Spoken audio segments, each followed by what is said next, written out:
My hands are getting cold, probably not gonna get warmer. Still, even with gloves, my hands are always cold. And this is basically the only thing you need to keep your hands warm. All right, it's pretty cold, but we're still riding outside. And that's exactly what this video is going to be about. I'm gonna give you guys some essential tips on how to survive winter rides and how to get through the winter, or how to be able to ride outside in winter, yeah, without being too cold or without having problems or anything like that. And as you've seen by the thumbnail, I'm gonna give you guys the single best tip on how to never get cold hands again. Yeah, because that's something I always struggled with a lot. But yeah, I found the one tip that helps the most for me. All right, so the first thing is the weather. So in the winter, it's very important to check the weather conditions and check them good. So with that I mean not only check the temperature, yeah, that's only 30% of the information.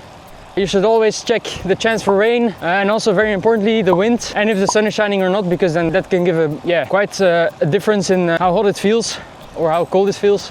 Yeah, I'm gonna be honest, if it's raining I'm not riding outside.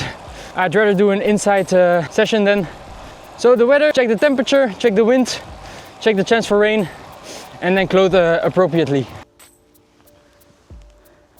Alright, so when you're cycling in the winter you should also do some little tweaks on your bike to make it safe for yourself. Yeah, so with that I mean that the tire pressure should be a bit lower. You're probably gonna go a bit slower then, but honestly that doesn't really matter, or to me at least that doesn't matter. I'd rather be safe and get through corners safely than riding faster but crashing in the corners. I don't even know what tire pressure I use right now. Yeah, I would say that's what you use normally. Just deflate it a bit and then you'll be good. And then another thing, if you're able to, try to get tires that are a bit wider. So I use 30mm tires, because the same with that as well, it gives you more grip, it's more safe, and that's really important if you don't want to crash. Then another thing, and I'm gonna be honest, I haven't put mine on yet, but it's mud guards. So mud guards are the things that you see here on the bike. It helps you and your friends for staying clean. The wet roads don't get onto your back or onto your friends' faces. So yeah, that's something really nice just to stay clean a bit. Yeah, because I'm riding alone right now, it's not really a problem that I haven't put them on, but if you're riding with friends and you want to be a good friend, just put them on. Yeah, it's just nicer for everyone. So yeah, that's another tip. And then last but not least, very important for your safety, you should be visible. So always get a good light, because in the winter the skies can be gray and it can be really difficult to see a cyclist. So always keep that in mind. I also wear a reflective outer layer. So just always think about your visibility when you're going outside on a bike ride in winter. So alright, that were all the tips basically for the bike setup. So the tire pressure,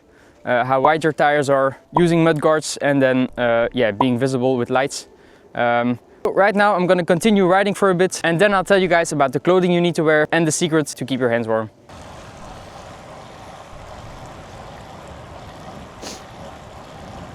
A quick side note, if you're feeling good, if you're comfortable on the bike and if you're warm enough, then cycling outdoors is always nicer than indoors, because especially this time of the year, it's really beautiful outside. So yeah, just look at this. Just very crisp weather. I know I made a video about indoor cycling and why that's so good, and that's still true, everything, but it's better for clearing the mind a bit and just enjoying your time.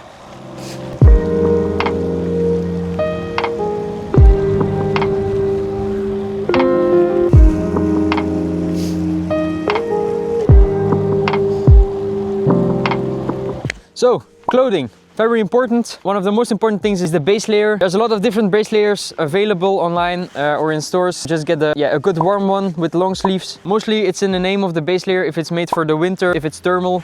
So you can always check that, but really important to have a good one. The mid layer, also really important to stop a bit the wind and to keep your core warm. So really important to have a good thermal jersey. Again, it's always in the name of the jersey if it's thermal, and a lot of brands on their website you can check for which temperature range the clothing is made. So sometimes it says 0 to 8 degrees, it's a thermal one. If it says like 7 to 17 degrees, it's a bit the lighter one. So you can always check that. And another very good tip I can give is that if the brand you want to buy things from sponsors a World Tour team, they probably have good clothing, because the pros, they need good clothing, so you're probably good. Don't look for the cheapest things when it's about winter clothing. You should look for quality. So the things might be a bit more expensive, but I'd rather have one good jersey than two bad ones. So yeah, keep that in mind. Now the outer layer, a wind stopper is very important. Very thin ones, that's for summer, but a thick one, they have some insulation as well, so they provide extra heat, which is always nice. And if it's raining, you should wear like a decent rain jacket, but as I said already, I'm not going outside when it's raining. I'd rather ride indoors, so that's that's what I do. So that was it for basically the main things. Of course, you have to wear like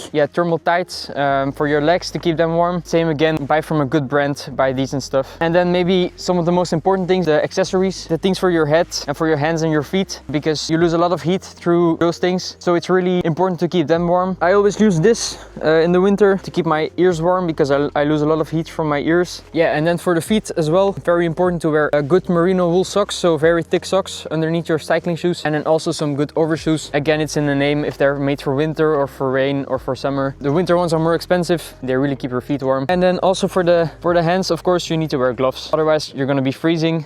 Still, even with gloves, my hands are always cold. Right now it's still pretty decent, but my fingers always get white. If it's really bad, my hands turn like purple or orange. There's like orange spots and purple spots. I don't know why that happens. I don't know anyone where it happens to as well, but yeah, that's maybe something, maybe just me that has that issue. So yeah, even with gloves, I still sometimes suffer from cold hands, numb hands. When I get indoors, they hurt for like 10 minutes when they're trying to warm up again. Right now I've ridden for like 1 hour 20 minutes and they're already like this. So if I would go for like 2 hours or 3 hours, it gets really problematic. So yeah, when I get home, I'll show you the single biggest tip I can give to you to never get cold hands again. And if there's one tip you take away from this video, it's that one. All right, so the ride is done, we're back home. And this is basically the only thing you need to keep your hands warm. It's like chemical hand warmers. I first tried it last year. It's a game changer for me. If you're doing like a 3-hour ride, it's really important to keep your hands warm, because otherwise it could be really dangerous. If you don't feel your hands, it's not a good sign. So I tried these ones. It makes such a big difference. Of course, if you're doing a 1-hour ride, you can just ride with the best gloves you have and then you'll be okay. But especially on longer rides, really do this. How to use them is basically you put your hand in your glove and then you put the hand warmer right here. This is the part of your hand that gets really cold when you're riding, because that faces the